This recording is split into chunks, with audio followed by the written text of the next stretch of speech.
Hi, I'm David Alan Grier from Joe Pickett. Let's get buzzed. I was 12 when I decided this is what I want to do. And here I am. Joe, I know how dangerous your job is. You have got to promise to be careful. That's my middle name. We were there for just over 4 months. In Calgary, the Calgary itself, for me, beautiful, beautiful scenery. Lots of mountainous landscape, big sky. The scenery itself plays a really big part in the story. I found it helped me sort of tap into who Joe was being in Calgary and shooting in the locations that we did. It took me an hour and a half to get to work every day, riding through, some of the most beautiful locations, and then where we were actually getting to shoot, riding on horsebacks, in the snow, and, on mountains. And, for me, it was, it really helped me sort of immerse myself in that world. What do you think, Julianna? Well, I think that's very well said, and especially the travel to work. Personally, for me, was a huge part of the enjoyment of the job. There was this one field we'd pass almost every day, and when I first got there, it was covered in snow. And then a few weeks later, the snow was thawed and something was happening, something was coming. And then a few weeks later, it was these bright yellow canola flowers. And then a few weeks later, it was gone and fall was there. And we really got to experience Calgary in the seasons of Calgary in that 4 or 5 months in a way that I didn't anticipate when we got there. And it was very, very special and a huge part of getting into character and getting into this Pickett family. Okay. I play a retired game warden in a small Wyoming town. And I bring in Joe Pickett.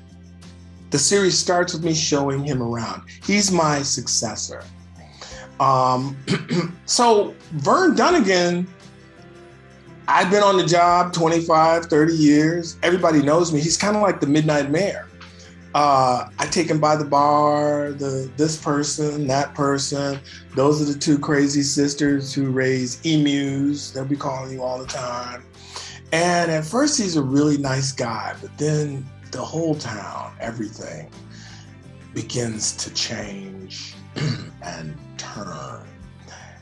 And when I was first approached by the producers to do this role, they sent me scripts, but my character wasn't in them. And I'm like, well, come on, man. How am I supposed to do this?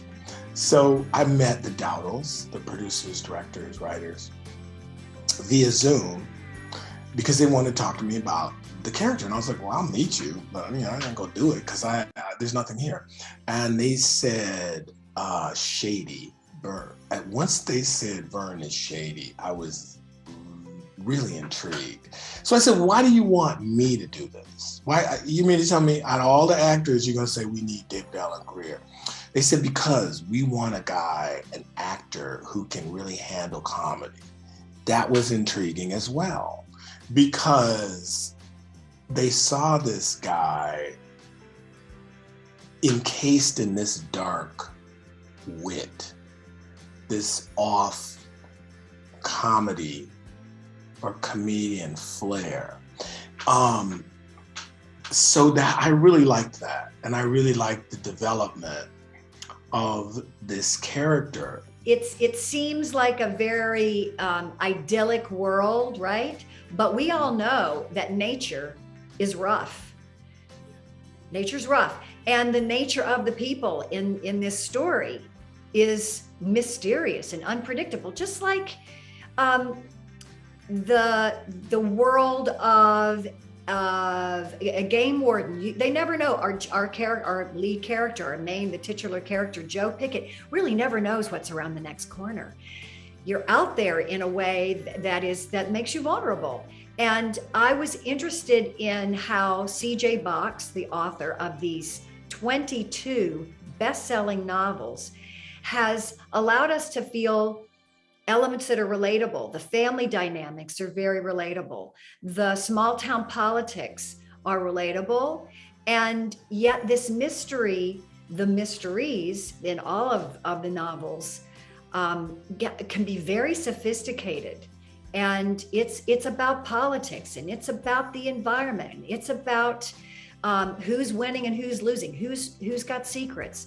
How can you tell who the bad guys are and who the good guys are? So that kind of depth and texture was very compelling to me.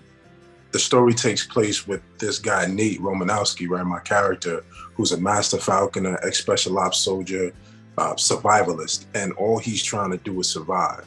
That's his heart. He just needs to survive, but he's dealing with all of these complex situations that he can't seemingly surmount, right? So when he is in these particular situations, the only thing he has to navigate is his heart. And then what he finds in Joe, this lead character, Joe, is a kindred spirit. And that kindred spirit, that sets the path for the entire journey throughout the entire series. One of the things that really I found confronting was the first time I went to a firing range or a shooting range and fired a bunch of guns, and it just really scared me. Mm-hmm. And then I sort of poured that into the character of Joe, and Joe he's the type of person that doesn't like firearms or anything like that. He sort of goes against, what I imagine some of those people sort of rely on that as a defense mechanism, but he sort of goes against the grain in that sense. And I'd never really done that kind of thing, so it was kind of scared me, After the first couple of days of shooting, I'd hear from the doubters, we have a lot of ideas, we really like what you're doing. And I was like, yeah, okay. But it got bigger and bigger and bigger and more complex. And it just turned into the best decision I've made. Because, I've never really done an hour-long series. I never have in my entire career, not as a series regular. No, man. I was always, my comedy background was always seen as an impediment. Because I would meet with producers and I'd say, yeah, but I can be serious too. And they're like, I don't know. Yeah. This was offered to me and it became everything I could have asked for in a role. And they're going, we want to write more. We want to expand it. So it was really just a crazy good partnership and union. So Mary Beth and I are one. I feel very, very close to Mary Beth.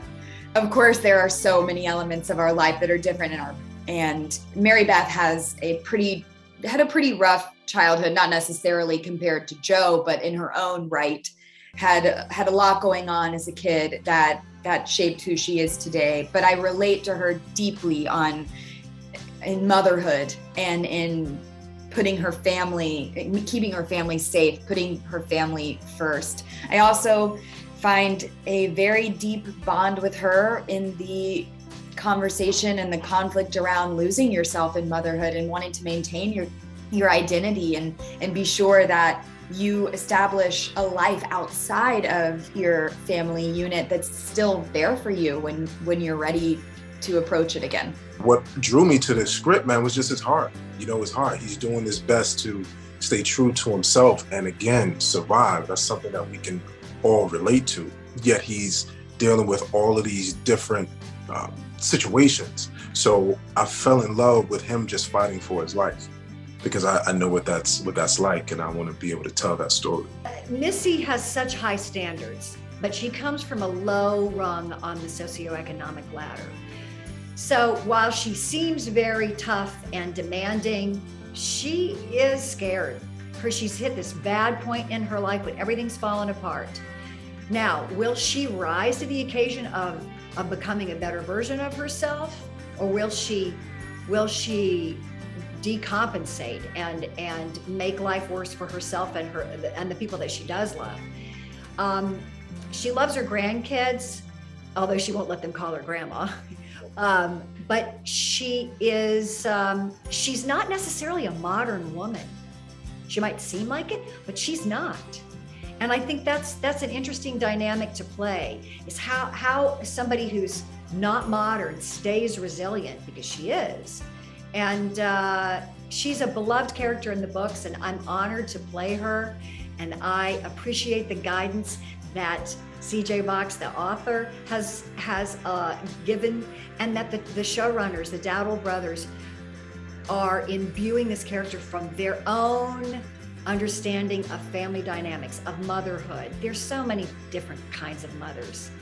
And Missy is gonna show us a range of colors as a mother, that's for sure. The reason why I would watch Joe Pickett is because it's something different.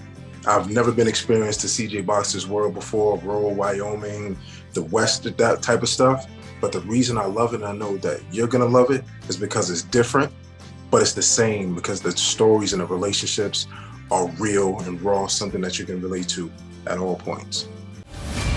We're not gonna be safe until we know the truth, and right now I seem to be the only one who's even looking for it. Stop picking fights. You can't win. I gotta finish this thing.